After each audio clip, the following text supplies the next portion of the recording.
Good morning, gang. So, uh, welcome to Wednesday. I think I've got my days straight finally. Hope everybody had a good time at the live stream last night. As usual, it's always an interesting conversation, so go from there. But I wanted to follow up this morning with, I guess, a little bit more on what we've been talking about here for the last few days is gardening, seed starting, etc., etc.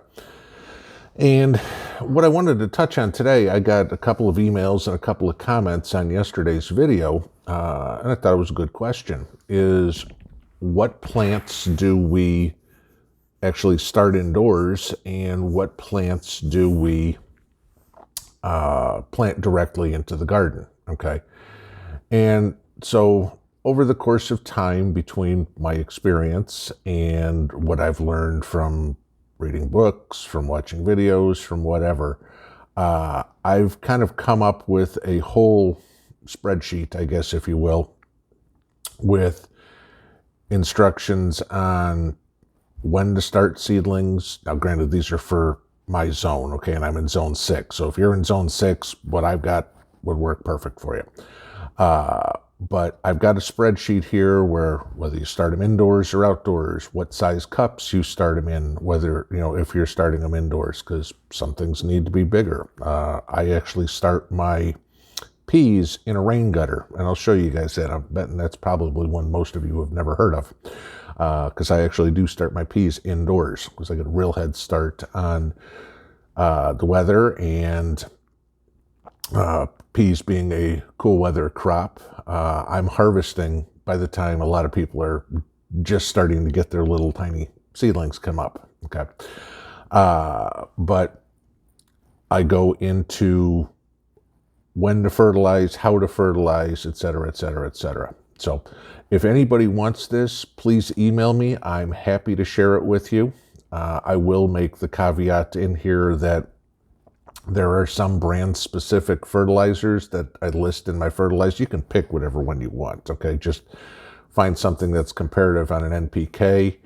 But for me to keep track of it for myself, it's a lot easier to look at the name of the fertilizer I use as opposed to what the NPK is on some. And some I change up all the time. Like when I'm using 10-10-10, I really don't have a particular favorite brand I use, so whatever best price I can get on a 10-10-10 I use. So, I'm going to kind of go through some of the stuff that you want to start in cups and some of the stuff you want to start outside and a little bit of reasons why. So, easy enough to go there. All right, and I'll kind of give you the stories on some experiences I've had. So I'll start with the stuff you want to sow outdoors. So this is the stuff you don't need to worry about planting indoors. First one is green beans, okay? And if you ever planted green beans, it's a good sized seed. It's pretty easy to push it into the dirt outside. I've tried starting them inside and, well, they'll grow fine in a cup, no problem. The only thing, green beans don't like to be transplanted too well. You're better off green beans just planting them outside and going that way. They'll work a lot better, okay?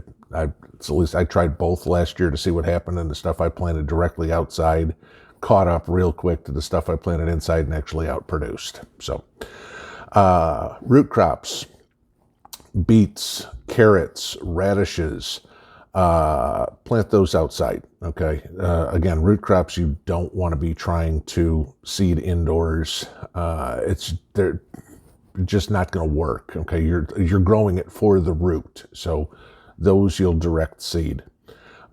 Spinach is another one that I plant outside. Spinach seeds are just way too tiny to try to deal with inside. I just find I have a lot better luck with spinach of the leafy greens planting it directly outside. Whereas lettuce, I will do inside, which ironically as it goes, but spinach definitely do outside. Leeks, and here's another good example. Leeks I do outside. Onions I do inside. Don't ask me why. I just have better luck doing it that way. And I'm not buying onion sets or anything like that. I'm buying, I'm talking from seed. But I have better luck growing my leeks directly sown outside, and I have better luck with my onions, bulb onions, indoors. So works there. Again, not saying what I'm doing is 100% right. It's just what works for me, but questions were asked. Other ones are common sense, I guess. Corn, you direct seed outside. Potatoes, direct seed outside. And again, arugula is an interesting one. Even though I grow my arugula in a pot, I still do it directly in that pot. Okay. So the indoor ones, okay, and some of these will be a little different. Sugar snap peas. Like I said, I do these in a rain gutter. I do these indoors. Why? Because it's a lot easier to poke in hundreds of little peas in 1 inch, 4 peas in a 1 inch square and put it in, 5-foot sections of a plastic rain gutter and let it grow indoors, because then I can just take the ends of the rain gutter off and literally I slide the whole 5 feet of peas out into a trench in my garden, and I've planted them all. Okay. You can't do peas in individual cells because you'll trash the roots and half of them won't make it. But if you do it with the gutter method, like I said, you're going to get a good 3-week head start, 4-week head start. And, peas only have 60 days to harvest. So you can slide those right out. Works really easy. Cucumbers and zucchini, definitely indoors. Just very simple. The cucumber ones, I will say this, don't grow your cucumbers in the tiny little cells, your 4-pack or 6-pack. Start those in a 3-inch cup because of the root system they get and how big they're gonna get relatively quickly. You need to give them plenty of room for roots. Otherwise, you're 3 weeks in, you're just gonna be transplanting it anyway. So start it in a 3-inch cup. Celery, start that indoors. Brussels sprouts, do that indoors. Cauliflower, do that indoors. Same thing, 3-inch cup. Same reason as the cukes. Eggplant indoors. Asparagus, and I'm going to try this year. I've never tried to grow asparagus, but I'm going to actually try to grow asparagus from seed and see if I can do it. And I guess because I've got to grow the crown, because I'm not going to go buy a crown, I need to start this in a 6-inch cup so I can get my crown to start to form. So that one, asparagus, is going to be a new one for me. I've never grown it before, but I've been doing a ton of reading, a ton of watching videos and stuff like that, trying to learn how to do it. We'll see if it works. If it does, great. If it doesn't, okay, then I'm out a pack of asparagus seeds. Cabbage indoors, again, kind of the same as lettuce. For some reason, that's what works. Tomatoes, definitely start your tomatoes indoors, okay? Big thing with your tomatoes is you're going to grow, by the time you're ready to transplant them, they're going to be, 6-8 inches tall, right? Out of your little cups. And when you go to plant these things, you're going to literally pick off all the leaves except for maybe the top 2 or 3, and you're going to plant that stem all the way in. So maybe that much is out of the ground. Why? Because, as you probably all know, all those little hairs on the tomato stem, those are actually roots. So you plant the tomato really deep when you put it out there, and you'll get a lot stronger tomato. You get a lot more yield out of your tomato plants as well. Peppers, same thing.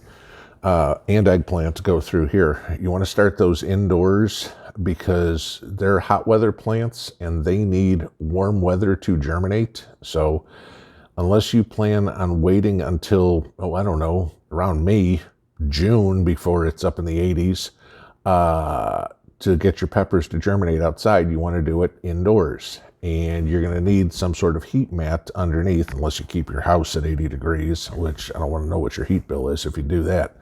But get yourself a little heat mat to start your peppers and start your eggplants. They need, I think it's up above 75 or maybe it's above 80 to germinate.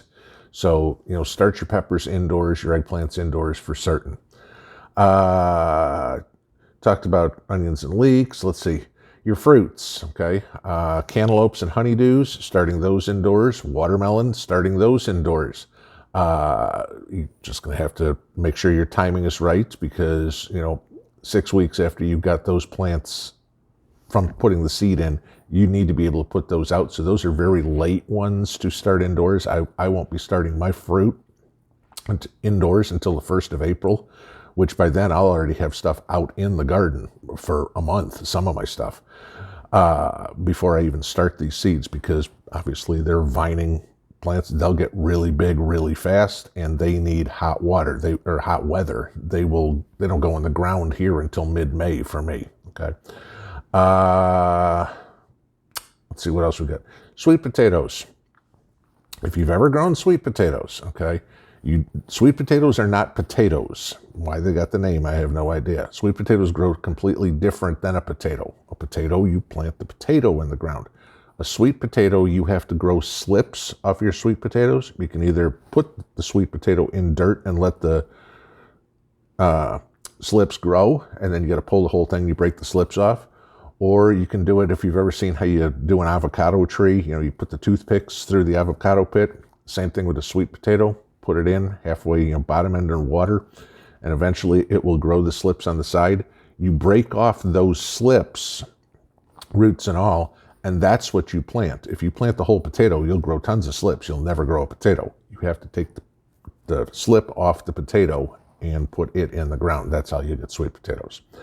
And then strawberries, I start my strawberries inside before I put those in flower boxes and stuff, or if you got the little clay strawberry pot, would go.